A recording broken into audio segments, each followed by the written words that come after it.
السلام علیکم ورحمۃ اللہ وبرکاتہ۔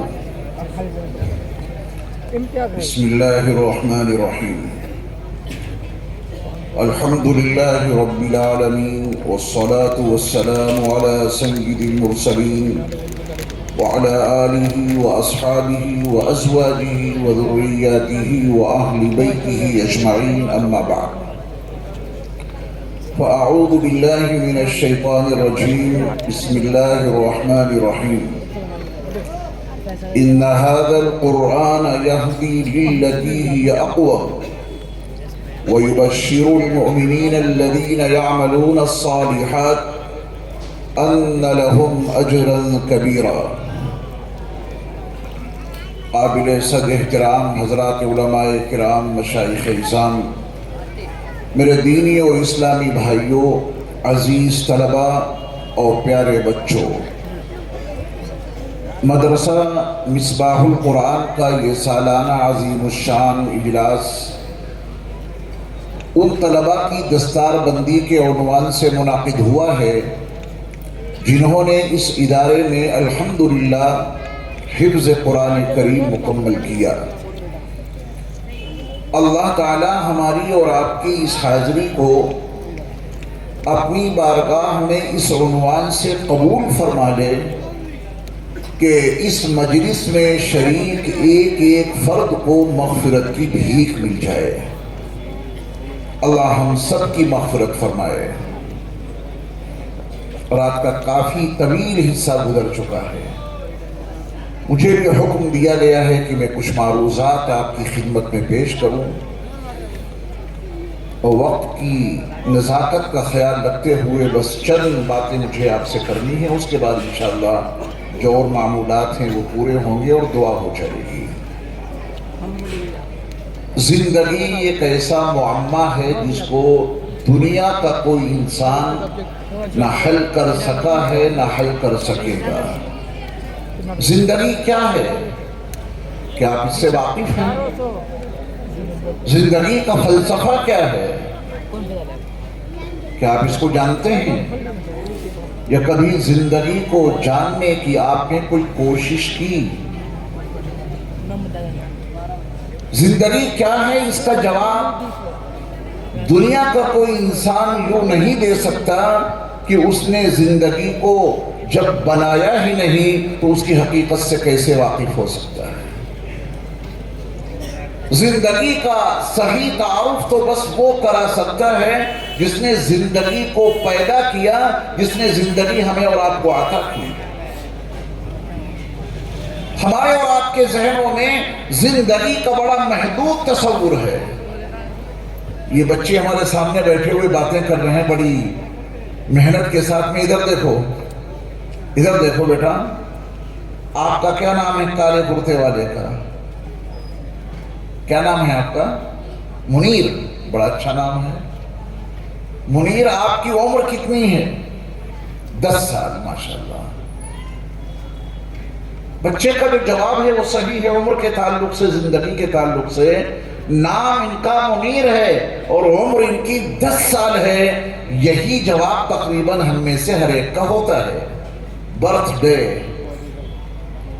ہماری تاریخ پیدائش یہ ہے، اس کے لحاظ سے ہماری عمر اتنی ہے۔ بچے نے اپنی عمر 10 سال بتائی۔ کیا منیر کی اس 10 سال کی عمر میں وہ 9 مہینے بھی شامل ہیں جو ماں کے پیٹ میں گزارے زندہ رہ کر؟ وہ 9 مہینے شامل ہیں؟ کیوں نہیں شامل ہیں؟ شامل ہونے چاہیے۔ زندگی کی حقیقت کیا ہے؟ اگر اتنا چھوٹا ذہن ہے آپ کا کہ زندگی تب سے شروع ہوئی جب بچہ اپنی ماں کے پیٹ سے باہر آیا، یہ بہت چھوٹے ذہن کی بات ہے۔ اس ذہن میں کوئی وسعت نہیں ہے، اس تخیل میں کوئی پائیداری نہیں ہے۔ اگر یہاں زندہ ہیں تو ماں کے پیٹ میں جو 9 مہینے گزارے ہیں، کیا وہاں زندہ نہیں تھے؟ وہاں مردہ تھے؟ اگر زندہ تھے تو منیر کی 10 سال کی زندگی میں وہ 9 مہینے کیوں نہیں شامل؟ اور 9 مہینے سے پہلے کہاں تھے؟ دنیا میں آنے سے پہلے ماں کے پیٹ میں 9 مہینے گزارے زندہ رہ کر. یخلقکم فی بطون امہاتکم خلقا من بعد خلق فی ظلمات 3. وہ ایک چھوٹا سا سیل، وہ ایک چھوٹا سا خلیہ جو سوئی کی نوک پر ٹھہر سکتا ہے، وہ مردہ نہیں زندہ تھا، اور وہ کوئی اور نہیں ہم اور آپ تھے. اتنا چھوٹا سا خلیہ جب ماں کے رحم میں، عورت کے رحم میں منتقل ہوا تو وہ زندہ تھا، اور اس چھوٹے سے جرثومے میں باپ کے وجود کی تمام مہریں لگی ہوئی تھی. اللہ ابھی 1952-53 میں میڈیکل سائنس کے حوالے سے ایک نیا ٹیسٹ آیا جس کو ہم اور آپ ڈی این اے ٹیسٹ کہتے ہیں. اگر آپ اس کی حقیقتوں سے روشناس ہو جائیں تو آپ کی زبان نہیں، آپ کا ضمیر پکار اٹھے گا لا الہ الا اللہ محمد الرسول اللہ صلی اللہ علیہ وسلم. 9 مہینے جو ماں کے رحم میں گزارے ہیں زندہ رہ کر، اس سے پہلے جو باپ کی سلب میں ہمارا وقت گزرا ہے زندہ رہ کر، وہ منیر کی عمر میں شامل کیوں نہیں؟ شامل ہونا چاہیے. فَلْيَنْظُرِ الْإِنسَانُ مِمَّا خُلِقَ مِن مَاءٍ دَافِقٍ يَخْرُجُ مِن بَيْنِ الصُّلْبِ وَالتَّرَائِبِ. وہ باپ کی سلب میں جو پانی تھا اس میں آپ کا وجود زندگی کے ساتھ موجود تھا. وہ زندہ سیل ہے جو آگے منتقل ہوا. زندگی کو جاننا چاہتے ہیں اور زندگی کو سمجھنا چاہتے ہیں تاکہ قرآن کا یہ شکوہ ہم سے وابستہ نہ رہے. وہ شکوہ سنیے قرآن کا. یا ایھا الانسان، اللہ نے کسے آواز دی؟ انسان کو. یا ایھا الانسان، اے انسان، ما غرک بربک الکریم الذی خلقک، تجھے اس رب کریم سے کس چیز نے دھوکے میں ڈال دیا جس نے تجھ کو پیدا کیا؟ اپنے خالق کو بھلا بیٹھا، اپنے خالق کو تو نے فراموش کر دیا. خالق کو وہی بھلاتا ہے جو فلسفہ زندگی سے ناواقف ہوتا ہے، جو زندگی کی حقیقت سے روشناس نہیں ہوتا. یہ پاگل اور مجنون اور دیوانہ انسان اپنے خالق کو بھلا دے گا. اور یہ ایک سچائی ہے، جو زندگی کے فلسفے سے واقف ہے، جو زندگی کو جانتا ہے، وہ اپنے خالق اور اپنے مصور کو کبھی فراموش نہیں کر سکتا، بھلا ہی نہیں سکتا. گاڑیاں چلاتے ہیں، خوب چلاتے ہیں. آپ کی گاڑی کے سامنے جو بڑا شیشہ ہوتا ہے اس پہ گرد و غبار آ جاتا ہے، اس کی صفائی کے لیے آپ کرتے کیا ہیں؟ بٹن دبایا تو پانی چلا، دوسرا بٹن دبایا تو وائپر چلا اور شیشہ صاف ہو گیا. جس کمپنی نے وہ گاڑی بنائی ہے آپ کی زبان اس کمپنی کی تعریف کرتے نہیں تھکتی. کیا سسٹم ہے! اگر بغیر پانی ڈالے وائپر چلا دیتے تو ہماری گاڑی کا جو شیشہ ہے اس پہ اسکریچ آ جاتے. بڑا اچھا انتظام کیا ہے کمپنی نے، پانی ڈالو پھر وائپر چلاؤ، شیشہ صاف، اسکریچ بالکل نہیں. کبھی آپ نے اپنی آنکھوں پہ غور کیا؟ یہ ہے زندگی نہ سمجھنے کا نتیجہ. خالق کو فراموش کیے بیٹھے ہیں. اپنی آنکھوں پہ غور کرو، قرآن کی دعوت ہے. آپ کی آنکھوں میں ہمہ وقت نہایت مناسب اور معتدل مقدار میں پانی کیوں رہتا ہے یہ آپ کو سمجھنا پڑے گا. اگر اس کو نہیں سمجھا تو آپ سب کچھ سمجھ سکتے ہیں، اپنے خالق کو نہیں پہچان سکتے. پیاس لگتی ہے، پانی پیتے ہیں، کہاں جاتا ہے؟ آنکھ میں یا پیٹ میں؟ پیٹ میں جاتا ہے نا. اب یہ نیچے کا پانی کس موٹر سے اوپر آتا ہے؟ کوئی موٹر لگی ہوگی، پانی تو آپ نے پیا، معدے میں چلا گیا. وہ نیچے کا پانی جو اوپر آ رہا ہے کوئی موٹر لگی ہوگی، پائپ بھی ہوں گے. کتنی باریک نسیں ہیں، کتنی باریک رگیں ہیں جن میں وہ پانی چڑھتا ہے، چڑھ کے آپ کی آنکھوں میں آ جاتا ہے. زیادہ نہیں ہوتا ہے کہ وہ ٹپکنے لگے. اتنی خاموشی سے سنو گے یا سبحان اللہ بھی کہو گے بیچ میں؟ ہمیں معلوم تو ہو کہ آپ سمجھ رہے ہیں. یہ بچے بات کر رہے تھے مسلسل، میں نے منیر کو خطاب کیا، سب سدھر گئے، سب سن رہے ہیں توجہ سے. اور باتیں اتنی آسان ہیں، آپ کی بھی سمجھ میں آ رہی ہیں نا، کیونکہ ہر انسان کی آنکھ میں پانی رہتا ہے. وہ اتنا زیادہ نہیں کہ ٹپک پڑے. آپ رکوع کریں تو آپ کی آنکھوں سے پانی ٹپکنے لگے، ایسا نہیں. آپ سجدے میں جائیں اور آپ کی آنکھوں سے پانی گرنے لگے، ایسا نہیں. آپ کھڑے ہوں تو آپ کی آنکھوں سے آنسوؤں کی برسات ہو جائے، ایسا بھی نہیں. بارش تو بادلوں سے ہوتی ہے، جب آپ پہ غم کا بادل منڈلائے گا تو پھر آنکھوں سے بارش ہوگی، اس کے بغیر نہیں. پانی رہے گا لیکن بڑی مناسب مقدار میں. کسی فیکٹری میں کام کرتے ہیں، صبح سے شام تک کام کر کے دیکھیے، اور ایک رومال لینا اور رومال سے یہاں ایسے پوچھنا تیز، رومال کالا ہو جائے گا. یہاں پوچھنا رومال کالا ہو جائے گا. کیوں؟ گرد و غبار نے آپ کی پیشانی کو آلود کر دیا ہے. اس کثافت ماحولی نے آپ کے گالوں پہ اپنا وجود جما دیا ہے. جب پوچھو گے تو کالا کالا. ان آنکھوں پہ وہ گرد و غبار کیوں نہیں جمتا؟ ان آنکھوں کے اندر وہ کثافت کیوں نہیں جاتی؟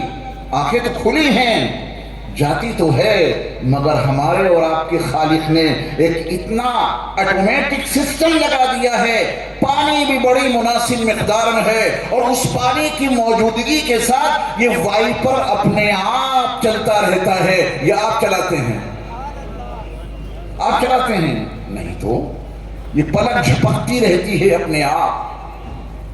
اگر یہ پانی اندر مناسب مقدار میں موجود نہ ہو اور آپ کی پلک جھپکے یہ وائپر چلے، تو آپ کی آنکھوں کا جو شیشہ ہے بڑا نرم و نازک، اس پہ اسکریچ اتنے زیادہ آ جائیں گے کہ بصارت ختم ہو جائے گی اور بندہ اندھا ہو جائے گا، نابینا ہو جائے گا.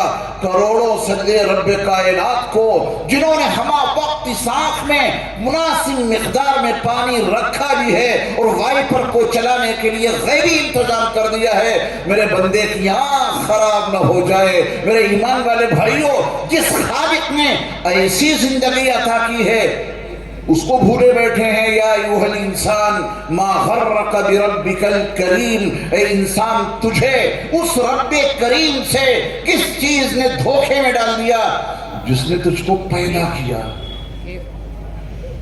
کریں گے اپنے اوپر غور. زندگی کو سمجھنے کی ضرورت قرآن کے حوالے سے دیکھیں. دراصل دیکھیے، 12 بجے کے بعد جب 12 بج جاتے ہیں، افہام اور تفہیم کی قوت مزمحل ہو جاتی ہے. میں بہت کچھ آپ کو سمجھانا چاہوں گا، فطرت کے ساتھ تو جنگ نہیں کر سکتا. آپ بہت کچھ سمجھنا بھی چاہیں گے اور آپ بھی اپنی فطرت کے ساتھ کب تک لڑائی مول لیں گے؟ فطرت اپنے ساتھ جنگ کرنے والوں کو کبھی معاف نہیں کرتی. تو 12 بجے کے بعد افہام اور تفہیم کی قوت متاثر ہو جاتی ہے. میں بہت کچھ سمجھانا چاہوں گا، نہیں سمجھا سکتا، اور آپ بہت کچھ سمجھنا چاہیں گے مگر نہیں سمجھ سکتے.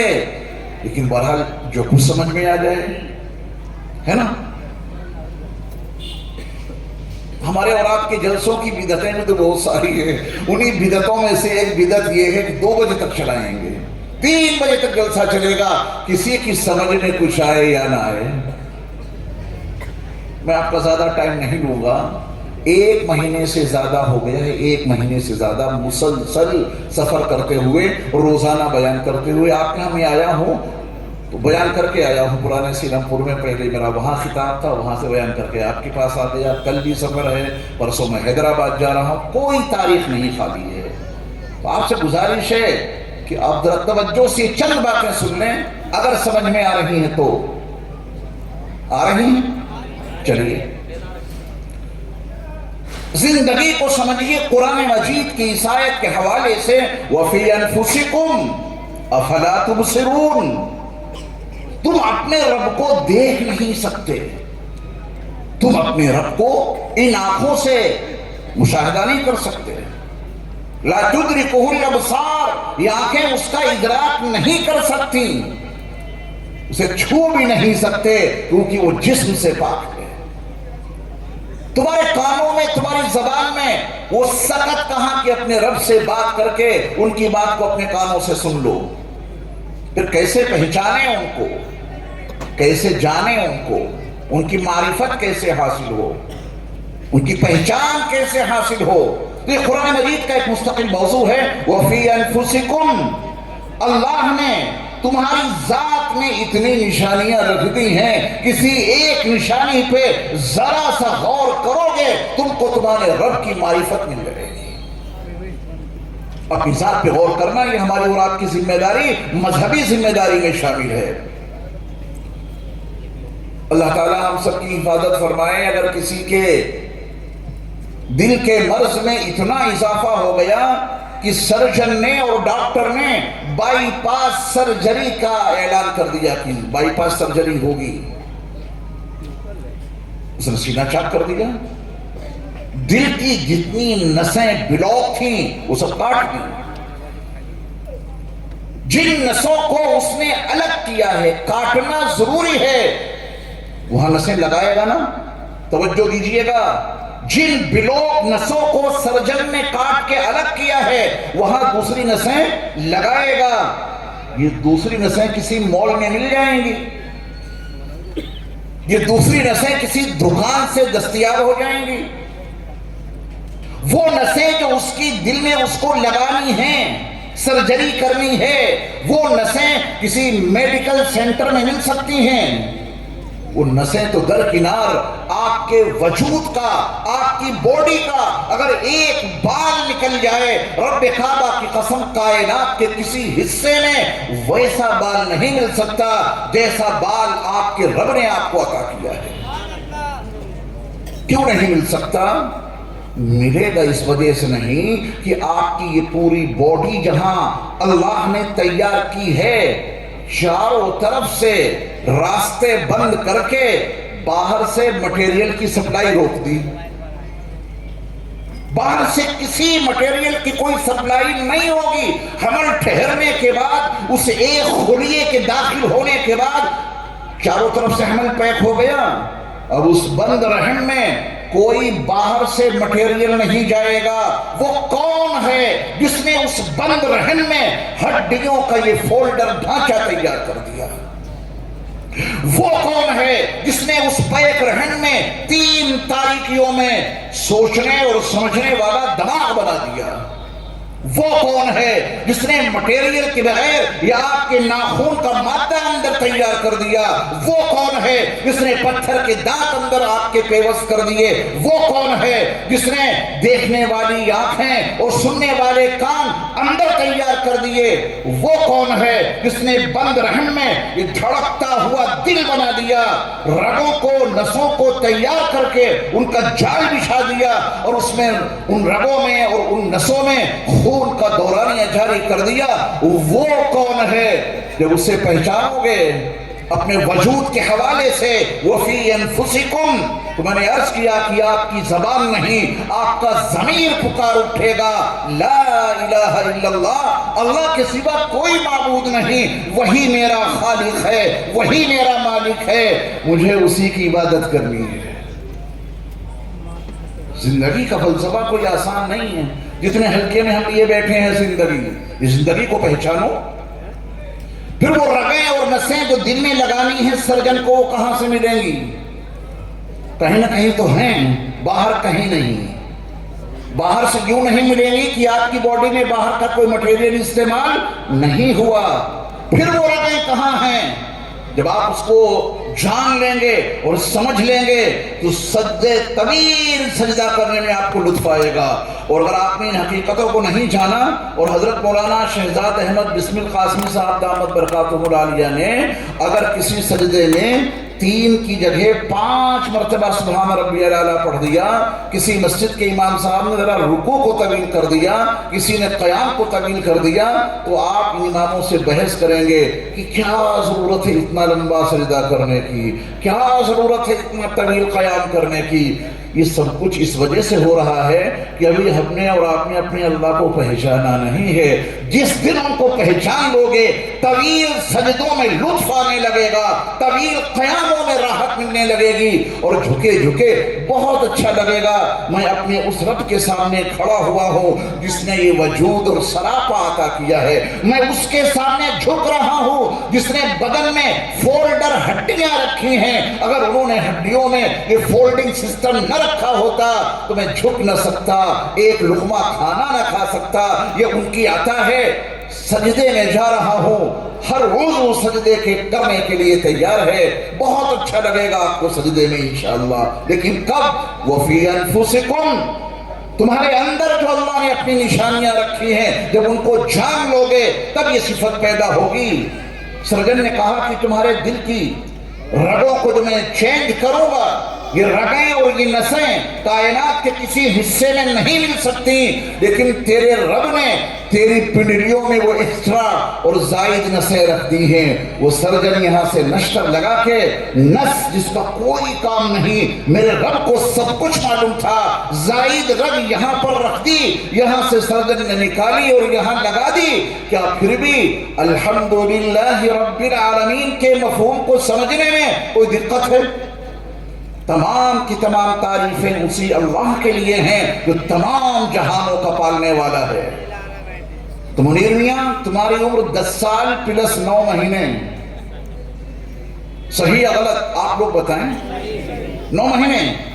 اور وہ عمر تو مجھے بھی نہیں معلوم, بڑی تحقیق کی میں نے کہ باپ کے صلب میں اللہ اس کے بچے کے وجود کو کب منتقل کرتا ہے اور کب تک اس کی صلب میں رکھتا ہے, کوئی اس کی قید نہیں مل سکی. قرآن نے بتا دیا کہ تم آئے وہاں سے ہو, پتہ معلوم رہنا چاہیے ماں کے پیٹ سے, اس سے پہلے کہاں سے آئے, باپ کی صلب سے. قرآن کی آیتیں پڑھ رہا ہوں, آپ سمجھتے رہیے. فَلْيَنْظُرِ الْإِنسَانُ مِمَّا خُلِقَ مِن مَّاءٍ دَافِقٍ يَخْرُجُ مِن بَيْنِ الصُّلْبِ وَالتَّرَائِبِ. اس سے پہلے کہاں تھے؟ ابا کی صلب میں بعد میں پہنچے, اس سے پہلے کہاں تھے؟ اگر یہ میں آپ کو سمجھاؤں تو بڑا وقت لگے گا. قرآن کی ایک آیت پڑھتا ہوں, اس کا ترجمہ کیے دیتا ہوں. هُوَ أَعْلَمُ بِكُمْ, توجہ دیجئے گا. هُوَ أَعْلَمُ بِكُمْ إِذَا انشَأَكُم مِّنَ الْأَرْضِ, تمہارا اللہ تمہیں اس وقت بھی بخوبی جانتا تھا جب اس نے تم کو زمین سے نکالا. نکالی کون چیز جاتی ہے؟ پہلے جو اس میں رکھی جائے. توجہ دی آپ نے؟ تخلیق الگ ہے, انشاء الگ ہے. تخلیق تو بہت پہلے ہو چکی تھی آپ کی والی. کہاں پڑے تھے, کیسے نکلے, پانی کے کس قطرے میں مل کے باپ کی صلب میں پہنچے نہیں معلوم, کھانے کے کس لقمے میں مل کر باپ کے وجود میں پہنچے نہیں معلوم, کون سا پھل کھایا اس کے ذریعہ سے یہ وجود باپ کے وجود میں پہنچا نہیں معلوم. لیکن یہ ہے حقیقت. مٹی میں کہاں سے آ گئے آپ, کہاں سے آ گئے؟ اگر یہ آپ کو سمجھاؤں تو لال قلعہ چلیے, آپ کل چلے جانا. لال قلعے کی قید نہیں, کسی قدیم عمارت کے پاس چلے جانا جو بڑی پرانی عمارت ہو, اس کی دیواروں پہ آپ کو درخت ملیں گے. درخت کہاں ملیں گے؟ دیواروں پہ. ایسی دیوار کھڑی ہے اور کھڑی دیوار میں یہاں سے درخت نکل پڑا. سَنُرِيهِمْ آيَاتِنَا فِي الْآفَاقِ وَفِي أَنفُسِهِمْ حَتَّى يَتَبَيَّنَ لَهُمْ أَنَّهُ الْحَقُّ. پودے تو زمین سے نکلتے ہیں, دیواروں پہ پودے کیا کرنے گئے؟ وہ بھی کھڑی دیوار کے اندر سے پودا کیسے نکلا, بڑا ہوا درخت کیسے بن گیا؟ کبھی غور کیا آپ نے اس پر؟ اگر غور کریں گے تو اللہ کی قدرت سمجھ میں آ جائے گی. قرآن اسی بات کی تلقین کرتا ہے. وہ اولین وحی جو جبل نور کی آخری چوٹی پر بنے ہوئے غار حرا میں عبداللہ کے در یتیم اور آمنہ کے لخت جگر اور عبد المطلب کے پوتے اور ابو طالب کے بھتیجے اور اللہ کے وہ آخری رسول صلی اللہ علیہ وسلم کے جن سے بہتر شخصیت پر آج تک سورج طلوع نہیں ہوا, ان سے حسین مکھڑا ابتدائے آفرینش سے آج تک چاند کی ضیاء پاش کرنوں نے نہیں دیکھا, جن کا مقام و مرتبہ یہ تھا قبضہ تیری پرچھائی کا بینائی پر ادراک پر. قبضہ تیری پرچھائی کا، بینائی پر، ادراک پر، پیروں کی جنبش خاک پر اور آہٹیں افلاک پر۔ بڑی خاموشی سے آپ سن رہے ہیں۔ اگر میرا یہ بیان لندن میں ہو رہا ہوتا ہے تو پورے مجمع سے ماشاءاللہ صدائیں گونجتی ہیں۔ سمجھ میں نہیں آ رہا ہے آپ کے شاید؟ ہاں اونچا سن رہے ہیں، بالکل صحیح، سکون سے سن رہے ہیں۔ اچھا میں سمجھا کہ اونچا سن رہے ہیں۔ چلیے، جب آپ لال قلعہ یا اس سے قدیم عمارت کے پاس جائیں گے تو دیواروں سے درخت نکلے ہیں نا، درخت تو زمین سے نکلتے ہیں، دیواروں میں یہ پتھروں کے درمیان سے یہ درخت کہاں سے نکل پڑا؟ ہوا یہ تھا کہ جب شاہ جہاں نے یا اس عمارت کے بنانے والے نے عمارت بنانے کا آرڈر دیا، مستریوں نے، مزدوروں نے مسالہ تیار کیا۔ جب مسالہ تیار کیا جا رہا تھا، اس درخت کا ایک چھوٹا سا بیج ہواؤں کے دوش پہ سوار ہو کے ہوا سے اڑ کے نہ جانے کیسے اس مسالے میں مل گیا تھا، اب سے 400 سال پہلے، 400 سال پہلے۔ اور جب مستری ان پتھروں کو مسالے سے لگا رہے تھے تو نہ جانے کون سا چھوٹا سا بیج اڑ کے آیا اور وہ پتھر میں شامل ہو گیا، مستروں نے بند کر دیا۔ 400 سال تک وہ دبا رہا بیج اس کے اندر، 400 سال تک مستری کو خبر نہیں اور شاہ جہاں کے فرشتوں کو بھی پتہ نہیں کہ اس مسالے میں کسی درخت کا چھوٹا سا بیج اڑ کے آ چکا ہے۔ پیک کر دیا۔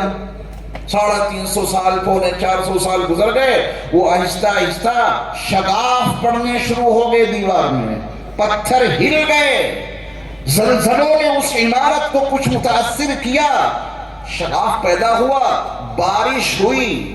بارش جانتے ہیں آپ؟ نہیں جانتے ہیں، اتنے معلوم ہے کہ پانی برس رہا ہے، اور پانی اور بارش، وَجَعَلْنَا مِنَ الْمَاءِ كُلَّ شَيْءٍ حَيٍّ، ہم نے پانی سے ہر چیز کو زندگی عطا کی ہے، یہ قرآن میں لکھا ہے۔ پانی کے ہر قطرے میں زندگی ہے، پانی کے ہر حصے میں زندگی ہے۔ زندگی کا ہی دوسرا نام پانی ہے۔ یاد رکھیں یہ جملہ، قرآن کے حوالے سے عرض کر رہا ہوں۔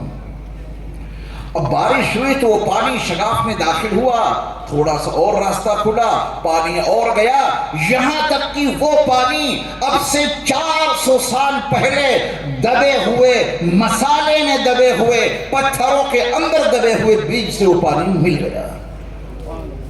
پانی ملا تو پھر اس بیج نے اپنا کام کرنا حکم الہی سے شروع کیا، اس میں کوپل نکلی۔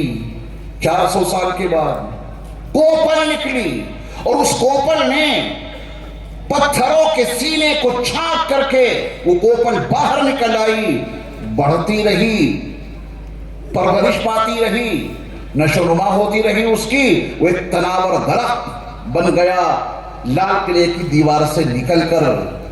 اگر یہ بات آپ نے سمجھ لی ہے تو آپ کا وہ وجود جو میدان عرفات میں آدم علیہ السلام کی پشت سے میرے رب نے اپنا ہاتھ پھیر کے گرایا تھا، آپ کے وجود کا ہر ذرہ اللہ نے کائنات میں بکھیر دیا۔ کہاں بکھرا، کیسے باغ کے اندر پہنچا، پھر اللہ نے اس کو خلیہ بنا کر، ایک سیل بنا کر کس طرح ماں کے پیٹ میں داخل کر دیا۔ یہ عقل و شعور سے باہر کی بات ہے، ہمارے ادراک میں یہ باتیں نہیں آ سکتی۔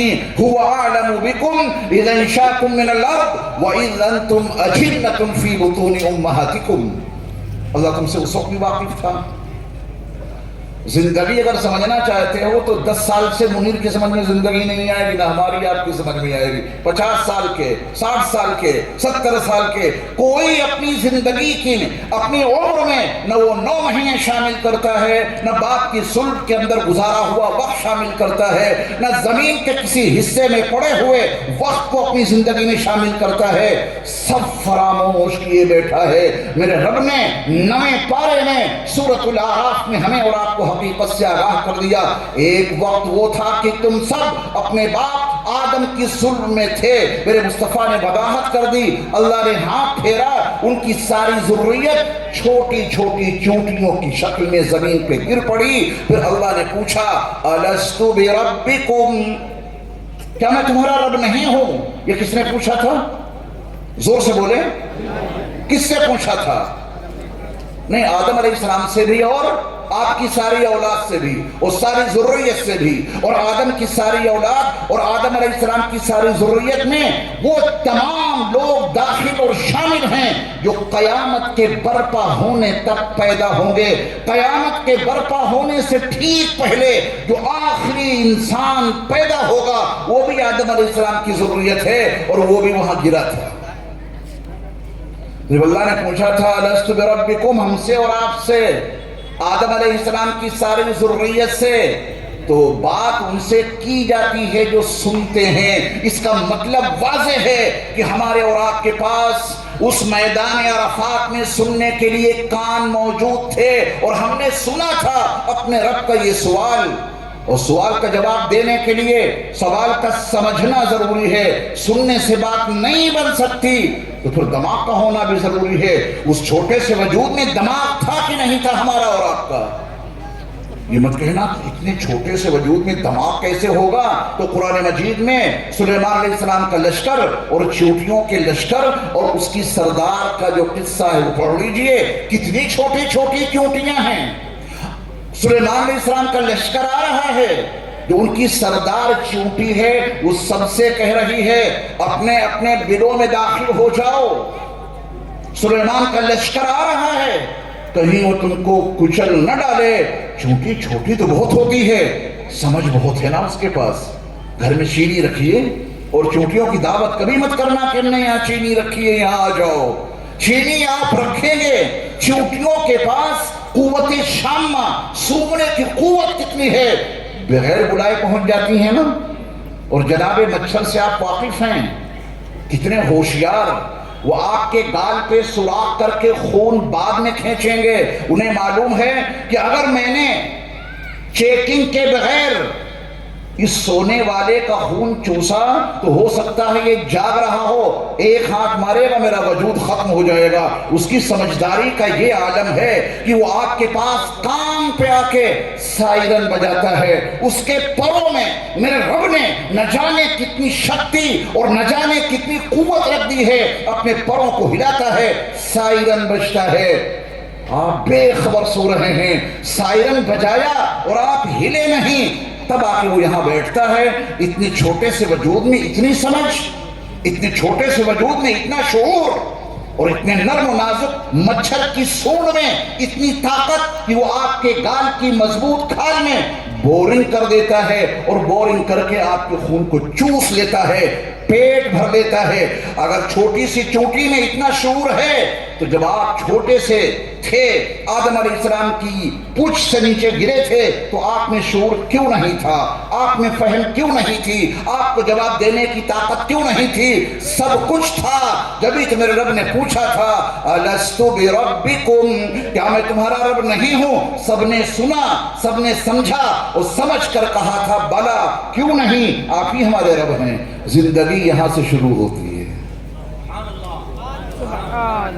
اگر زندگی کو یہاں سے شروع مانا، بغاوت کے سوا کچھ نہیں، سرکشی کے سوا کچھ نہیں، اور اللہ کی نافرمانی کے سوا کچھ نہیں، رسول علیہ السلام کی سنتوں کو تباہ کرنے کے سوا کچھ نہیں۔ اور اگر زندگی کا یہ فلسفہ وہاں سے سمجھ لیا جہاں سے زندگی شروع ہوئی، تو شروعات ہماری اس سے ہوئی ہے اے ہمارے رب، کیوں نہیں ہیں آپ ہمارے رب؟ آپ ہی ہمارے رب ہیں۔ یہاں سے زندگی کا آغاز ہے، تو اس زندگی میں منیر کیا کہیں گے؟ وعدہ پورا کرنا بہت ضروری ہے، عہد پورا کرنا بہت ضروری ہے۔ اللہ سے وعدہ کر کے آئے تھے پہلی زندگی میں کہ آپ ہمارے رب ہیں، عہد کر کے آئے تھے کہ آپ ہمارے رب ہیں، تو اب اس دنیا میں بغاوت کرنی ہے کیا؟ اس دنیا میں سرکشی کرنی ہے کیا؟ اس دنیا میں یہ کرنا ہے کہ جو وعدہ کیا تھا اسے پورا کرو، جو عہد کیا تھا اسے پورا کرو۔ عہد یہ تھا کہ آپ ہی ہمارے رب ہیں، تو دنیا میں یہی کہو جسے قرآن نے ان الفاظ میں بتایا ہے ان الذین قالوا ربنا اللہ۔ ایک سچائی ہے کہ وہ لوگ جنہوں نے یہ کہا کہ ہمارا رب اللہ ہے۔ کون سا نیا مطالبہ کیا گیا ہم سے اور آپ سے؟ اس دنیا میں کوئی نیا مطالبہ کیا گیا؟ اس دنیا میں کیا کہنا ہے؟ ربنا اللہ، ہمارا رب کون؟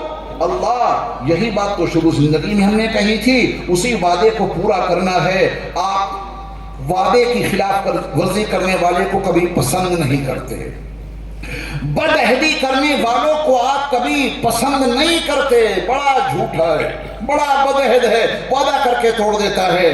تو پھر ہم کتنے بڑے بدعہد ہیں۔ وہاں کہا تھا کہ آپ ہی ہمارے رب ہیں، اور یہاں کسی اور کو اپنا رب بنا لیا، یہاں کسی اور کو اپنا معبود بنا لیا۔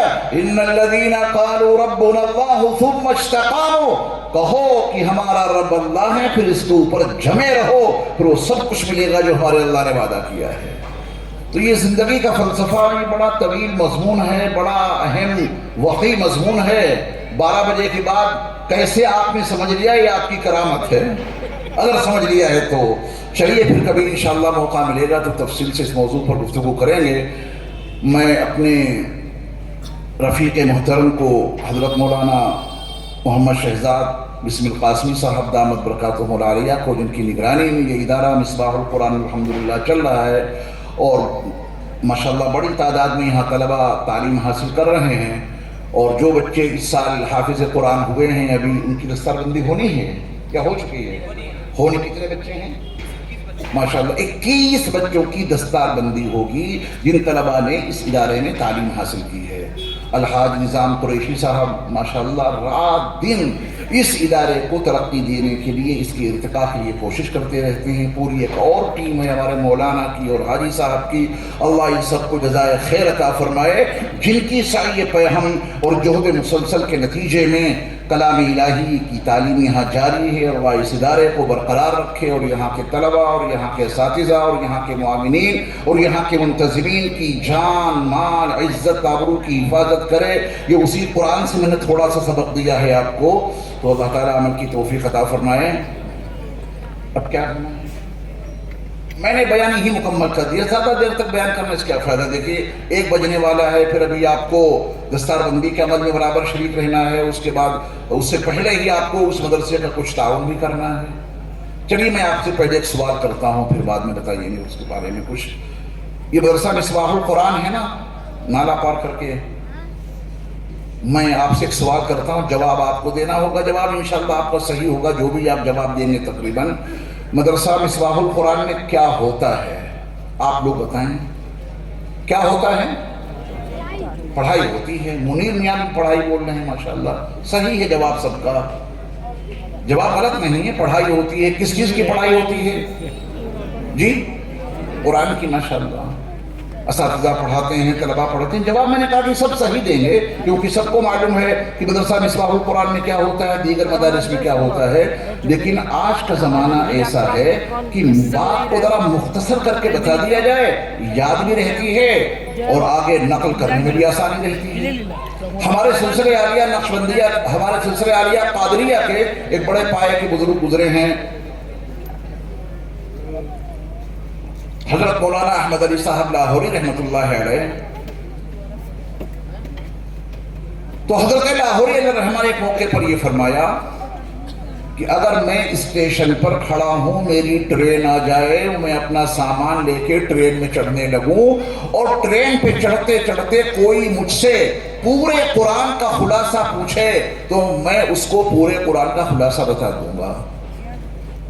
اب آپ تھوڑا سا اس وقت توجہ دیجیے میری طرف، میں نے کتنی اہم بات سوال کے درجے میں آپ سے قائم کی ہے حضرت لاہوری کے حوالے سے۔ حضرت لاہوری نے فرمایا کہ اگر میں اسٹیشن پر کھڑا ہوں اپنا سامان لیے ہوئے، ٹرین پہ چڑھوں، اور ٹرین پہ چڑھتے چڑھتے کوئی مجھ سے یہ پوچھے کہ پورے قرآن کا خلاصہ کیا ہے، تو ٹرین پہ چڑھتے چڑھتے میں اس کو پورے قرآن کا خلاصہ بتا دوں گا۔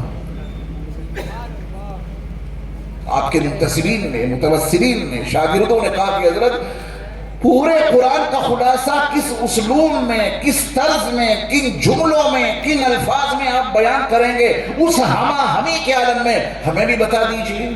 پورے قرآن کا خلاصہ ٹرین پہ چڑھتے چڑھتے، پورے قرآن کا خلاصہ ہمہ ہمی کے عالم میں۔ اس وقت تو کوئی سلام کا جواب دینا بھی پسند نہیں کرتا، اور حضرت فرما رہے ہیں کہ میں پورے قرآن کا خلاصہ بتا دوں گا اس کو۔ شاگردوں کے کہنے پر حضرت نے فرمایا کہ میں وہ قرآن کا خلاصہ ان الفاظ میں بتا دیتا، اللہ کو عبادت سے، رسول کو اطاعت سے، مخلوق کو خدمت سے راضی کر لو۔ یہ ہے پورے قرآن کا خلاصہ۔ اللہ کو عبادت سے، رسول کو اطاعت سے اور مخلوق کو خدمت سے راضی کر لو، مخلوق کی خدمت کر لو۔ یہ ہے پورے قرآن کا خلاصہ۔ اب آپ دیکھیں کہ حضرت مولانا احمد علی صاحب لاہوری رحمۃ اللہ علیہ کو قرآنی مضامین پہ کتنا عبور ہوگا کہ پورے قرآن کی تعلیمات کا جامع خلاصہ 3 جملوں میں بتا دیا۔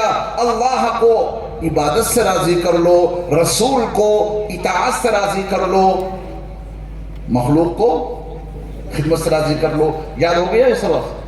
اب سیلم پور میں کوئی باقی نہ بچے جہاں تک آپ اس کی تبلیغ نہ کریں۔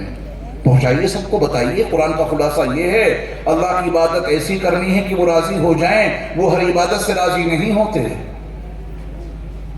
یہ ہر عبادت سے راضی ہو جاتے ہیں۔ سورج نکل رہا ہو، نماز پڑھ کے دیکھیے، عید والے دن روزہ رکھ کے دیکھیے۔ آج ہم سب لوگ چلیں حج کر لیں، حج ادا ہو جائے گا کیا؟ کام سارے کریں، کوئی کام فرض کا واجب کا نہ چھوٹے، طواف سارے کام کریں، کیا حج ادا ہو جائے گا؟ اور مارے جائیں گے کہ بےہودہ لوگوں، اس موسم میں حج ادا کرنے آئے ہو۔ اللہ کا حکم پورا کرنا ہے نبی کے طریقے پر، تب وہ عبادت بنے گی۔ یاد رکھیں گے اس بات کو۔ قرآن مجید کے 6 پارے میں اللہ کا حکم ہے ایمان والوں کو، یا ایھا الذین آمنوا اذا قمتم الی الصلاۃ فاغسلوا وجوہکم وایدیکم الی المرافق وامسحوا برؤوسکم وارجلکم الی الکعبین۔ ایمان والو، اللہ نے کسے آواز دی؟ ہمیں اور آپ کو۔ اے ایمان والو، جب تم نماز پڑھنے کا ارادہ کرو اور تمہارا وضو نہیں ہے تو تمہیں 4 کام کرنے ہیں۔ اللہ نے ایمان والوں کو کتنے کاموں کا آرڈر دیا ہے؟ 4 کاموں کا۔ پہلا کام چہرہ دھو، دوسرا کام دونوں ہاتھ کوہنیوں سمیت، تیسرا کام سروں کا مسا کرو، چوتھا کام پیروں کو ٹخنوں سمیت دھو۔ یہ کس کا آرڈر ہے؟ اللہ کا۔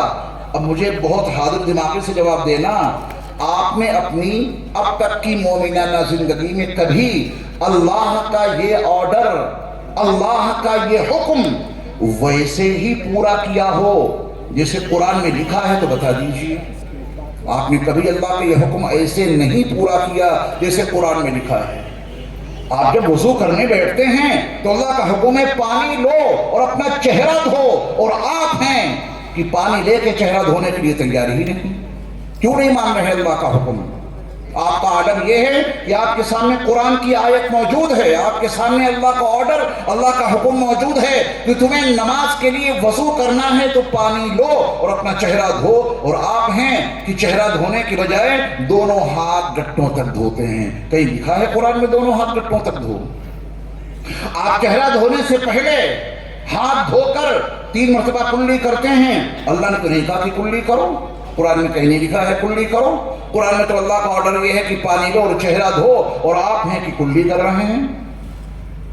اور ابھی بھی آپ اللہ کا حکم پورا کرنے کے لیے تیار نہیں۔ 3 مرتبہ کلی کرنے کے بعد آپ 3 مرتبہ ناک میں پانی چڑھاتے ہیں۔ کیوں؟ اللہ نے کہا ہے۔ اللہ کا تو آرڈر یہ ہے کہ وضو کرنا ہو منیر میاں، پانی لو اور چہرہ دھو۔ آپ پہلے دونوں ہاتھ دھوتے ہیں گٹوں تک، اس کے بعد کلی کرتے ہیں، اس کے بعد ناک میں پانی چڑھاتے ہیں نا۔ کوئی اگر آپ سے پوچھے یہ 3 کام حکم الہی کو شروع کرنے سے پہلے، اللہ کا آرڈر پورا کرنے سے پہلے یہ 3 کام تم کیوں کرتے ہو، تو اس کا جواب ہمارے اور آپ کے پاس اس کے سوا کچھ نہیں۔ وہ اللہ کا حکم ہے، یہ میرے مصطفیٰ کا طریقہ ہے۔ یہ بتائیں گے نا، ہم اللہ کا حکم نبی کے طریقے پر پورا کرنا چاہتے ہیں، اللہ کا حکم ضرور پورا کریں گے، لیکن میرے مصطفیٰ نے اللہ کا حکم پورا کرنے کا مبارک پیارا نورانی طریقہ سنت کے حوالے سے یہ دیا ہے۔ چہرہ بعد میں دھونا، پہلے دونوں ہاتھ گٹوں تک دھونا، چہرہ بعد میں دھونا، پہلے کلی کرنا، چہرہ بعد میں دھونا، اس سے پہلے ناک میں 3 مرتبہ پانی چڑھا لینا۔ اللہ کا حکم پورا کریں گے نبی کے نورانی طریقے پر، ایسے کرتے ہیں نا۔ اچھا، اللہ کو راضی کرنا ہے عبادت کر کے، اور رسول کو راضی کرنا ہے اطاعت کر کے۔ کوئی آپ سے پوچھے کہ رسول علیہ الصلوۃ والسلام کی جو سنتیں ہیں ان کے پیچھے حکمت کیا ہے، چہرہ دھونے سے پہلے ہاتھ دھونا یہ عمل نبی نے کیوں دیا؟ چہرہ دھونے سے پہلے کلی کرنا نبی نے عمل کیوں دیا؟ چہرہ دھونے سے پہلے ناک میں پانی چڑھانا نبی نے عمل کیوں دیا؟ تو آپ کہہ دینا ہر پانی سے وضو نہیں ہوتا، ہر پانی سے وضو، اگر کسی غلاظت کی وجہ سے پانی کا رنگ تبدیل ہو چکا ہے اس پانی سے وضو نہیں ہوگا، اگر کسی چیز کی ملاوٹ کی وجہ سے پانی کا ذائقہ بدل چکا ہے وضو اس پانی سے نہیں ہوگا، اگر کسی پانی میں کوئی چیز گندی ملی اور اس کی بو بدل گئی، اس کی اسمیل بدل گئی تو پھر اس پانی سے بھی وضو نہیں ہوگا۔ کروڑوں درود و سلام ہو، کروڑوں درود و سلام ہو نبی آخر الزماں حضرت محمد صلی اللہ علیہ وسلم پر کہ جنہوں نے اللہ کا حکم شروع کرنے سے پہلے اپنی پیاری یہ 3 سنتیں اس لیے دے دی کہ جب گٹوں تک ہاتھ دھو گے تو پانی کا رنگ معلوم ہو جائے گا، اور جب کلی کرو گے تو پانی کا ذائقہ معلوم ہو جائے گا، اور جب ناک میں پانی چڑھاؤ گے تو پانی کی بو معلوم ہو جائے گی۔ جب پانی کے تینوں چیک اپ ہو گئے تب اپنے اللہ کا حکم شروع کرو۔ تو اللہ کو راضی کرنا ہے عبادت کر کے، اور رسول کو راضی کرنا ہے اطاعت کر کے۔ پہلی صف میں بیٹھے ہیں، ماشاءاللہ کتنی عالی شان مسجد بنی ہوئی ہے، مسجد عالی، اللہ سب کی خدمات کو قبول فرمائے۔ پہلی صف میں بیٹھے ہیں اللہ والے، امامہ ہے، چوغا ہے، اچھے کپڑے ہیں، تسبیح ہے، سب ذکر الہی میں مصروف ہیں۔ اتنے میں ایک اعلان ہوا، ترکیہ میں زلزلہ آ گیا ہے، تعاون کیجئے۔ لوگ دیتے ہیں، اور کچھ لوگ ایسے ہیں کہ یہ اعلان سن کے سر جھکا لیتے ہیں، اب نہیں اٹھائیں گے سر۔ عبادت میں کمی نہیں ہے اور اطاعت میں بھی کمی نہیں ہے، اللہ کی عبادت کرنے کے لیے یہاں پہنچے ہیں، سنتوں کا بڑا اہتمام ہے ان کو، خدمت خلق کا جذبہ غائب ہے ان کے پاس۔ قرآن مجید کے خلاصے کا ایک حصہ غائب کر دیا انہوں نے۔ اللہ کو راضی کرو عبادت کر کے، رسول کو راضی کرو اطاعت کر کے، اور اللہ کی مخلوق کی خدمت کرو، اسے بھی راضی رکھنا ضروری ہے۔ کیا صحیح بخاری کا وہ واقعہ آپ کے علم میں نہیں ہے جس میں نبی صلی اللہ علیہ وسلم نے اس فاحشہ عورت کو اپنے سر کی کھلی آنکھوں سے جنت میں دیکھا تھا، جس فاحشہ عورت کو ایک بھوکے پیاسے کتے پہ ترس آ گیا تھا، دوپٹہ نکالا، موزہ نکالا، باندھ کے پانی نکال کے اس کتے پیاسے کتے کو پلا دیا۔ میرے مصطفیٰ علیہ السلام نے فرمایا کہ میں نے اس کو جنت میں دیکھا ہے، اس کو اللہ کی مخلوق پر رحم آ گیا تھا۔ فقہی مسائل الگ ہیں، کتے کا لعاب لگ جائے تو کپڑا ناپاک، کتے کا لعاب لگ جائے تو جسم ناپاک، یہ فقہی مسائل ہیں۔ کتا بیمار ہو جائے کندھے پہ لاد کے لے جاؤ، اس کا علاج کراؤ، کتا بیمار ہے اس کو دوا دلاؤ، کتا بھوکا ہے اسے کھانا کھلاؤ، کتا پیاسا ہے اسے پانی پلاؤ۔ فقہی احکام الگ ہیں اور مخلوق خدا پہ رحم کرنے کے احکام الگ ہیں۔ بات واضح ہو گئی؟ اس وقت بڑے اللہ والے بیٹھے ہوئے ہیں، اعلان ہوا کہ مدرسہ مصباح القرآن کے مصارف زیادہ ہیں، آمد کم ہے، خرچے زیادہ ہیں، مدرسہ کچھ مقروض ہو گیا ہے، آپ اس میں کچھ تعاون کیجئے تاکہ مدرسے کے مصارف بھی پورے ہو جائیں، قرض بھی ادا ہو جائے اور مہمانان رسول کی خدمت بھی قاعدے سے ہو جائے۔ سب نے سر جھکا لیا، بولے عبادت اللہ کی کریں گے، خوب راضی کریں گے، اطاعت رسول کی کریں گے، خوب راضی کریں گے، مگر مخلوق کو راضی کرنے کے لیے ہم کچھ نہیں دیں گے۔ قرآن کا 1/3 غائب کیے بیٹھے ہیں۔ کتنا حصہ غائب کیے بیٹھے ہیں؟ 1/3، تہائی حصہ۔ قرآن مجید کے خلاصے میں یہ تینوں باتیں یاد رکھنا، تبلیغ کر دینا، دعوت دینا اس کی، سیلم پور کے ایک ایک مسلمان بھائی کو، ایمان والے کو معلوم ہو جائے پورے قرآن کا خلاصہ یہ ہے، اللہ کو عبادت سے راضی کرو، رسول کو اطاعت سے راضی کرو اور مخلوق کو خدمت سے راضی کرو۔ وہ مختصر بات بتانے میں پورے قرآن کا مختصر خلاصہ میں نے آپ کو بتا دیا۔ مختصر جملہ مجھے یہ پوچھنا تھا آپ سے، آپ نے بتایا کہ مدرسہ مصباح القرآن میں کیا ہوتا ہے، آپ نے کہا پڑھائی ہوتی ہے، قرآن کی پڑھائی ہوتی ہے، دین کی تعلیم دی جاتی ہے، سارے جواب آپ کے صحیح ہیں، لیکن آج میں آپ کو ایک جواب دے رہا ہوں، اس کو گرہ میں باندھ لینا، اس کو نوٹ کر لینا، اور جب کبھی کسی مدرسے کے بارے میں پوچھا جائے کہ وہاں ہوتا کیا ہے، میرا وہ جواب جو میں ابھی آپ کو بتانے جا رہا ہوں یہی دینا 100% صحیح ہے، ذرہ برابر اس میں کوئی غلطی نہیں نکال سکتا۔ یاد کراؤں آپ کو جواب؟ چھوٹا سا ہے، اور آئندہ یہی جواب دینا اگر اعتماد ہے آپ کو، دینے یہی جواب۔ مدرسہ مصباح القرآن میں کیا ہوتا ہے؟ اگر آپ کے پاس یہ سوال آئے تو پورے یقین سے کہہ دینا کہ مدرسہ مصباح القرآن میں نبی والا کام ہوتا ہے۔ زور سے بولے سبحان اللہ۔ کیا ہوتا ہے مدرسہ مصباح القرآن میں؟ نبی والا کام۔ بس اسے بھول مت جانا، اسے یاد رکھنا۔ دلائل شواہد کا انبار لگا پڑا ہے اس کے لیے، مگر میں آپ کو آسانی سے بات بتا دیتا ہوں۔ یہ قرآن نازل ہوا محمد عربی صلی اللہ علیہ وسلم پر، یہ صحابہ پر۔ یہ قرآن کس پہ نازل ہوا تھا؟ نبی صلی اللہ علیہ وسلم پر۔ پھر صحابہ کو حفظ کس نے کرایا؟ صحابہ کو یہ قرآن کس نے پڑھایا؟ نبی صلی اللہ علیہ وسلم نے۔ اگر میرے مصطفیٰ اپنے صحابہ کو یہ قرآن نہ پڑھاتے، اگر میرے مصطفیٰ علیہ السلام اپنے پیارے صحابہ کو یہ قرآن حفظ نہ کراتے تو کیا یہ قرآن ہم تک اور آپ تک پہنچ سکتا تھا؟ نہیں پہنچ سکتا تھا۔ جتنی آیتیں نازل ہوتی تھیں، میرے مصطفیٰ وہ آیتیں اپنے صحابہ کو حفظ کراتے رہے، یہاں تک کہ ادھر قرآن کا نزول مکمل ہوا، رب کعبہ کی قسم ادھر صحابہ کا حفظ مکمل ہوا۔ ایک ساتھ نزول قرآن ادھر مکمل، صحابہ کا حفظ ادھر مکمل۔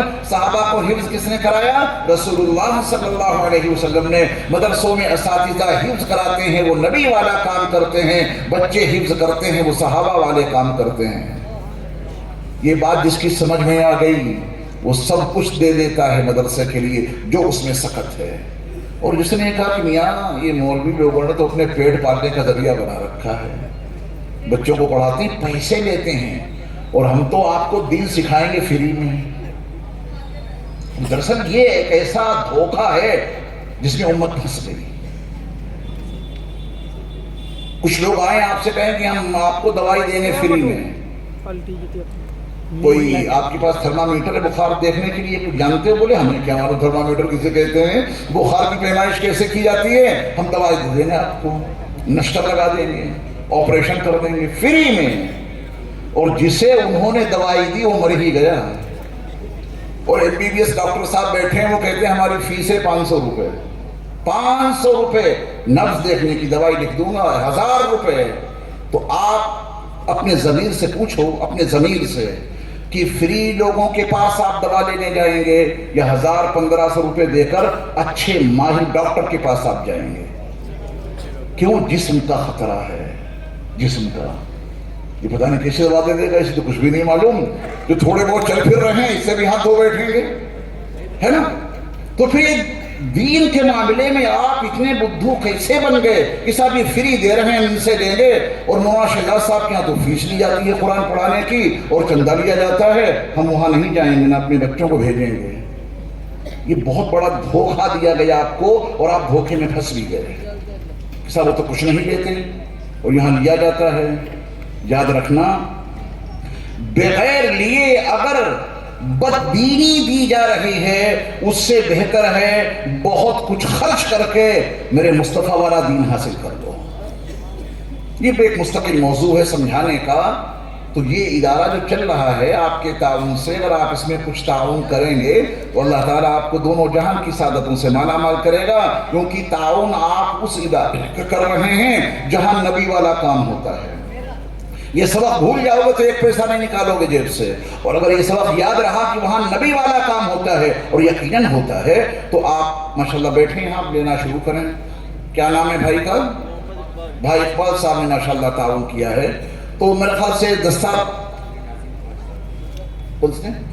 اچھا ماشاءاللہ ہمارے چودھری ناظم صاحب جو اس ادارے کے کافی ذمہ دار ہیں، سرپرست ہیں، ماشاءاللہ 5000 روپے سے تعاون کر رہے ہیں۔ آپ ذرا آگے بیٹھ جائیں مائک لے کر کے، جزاک اللہ، آتے رہیں اور دیتے رہیں، جزاک اللہ۔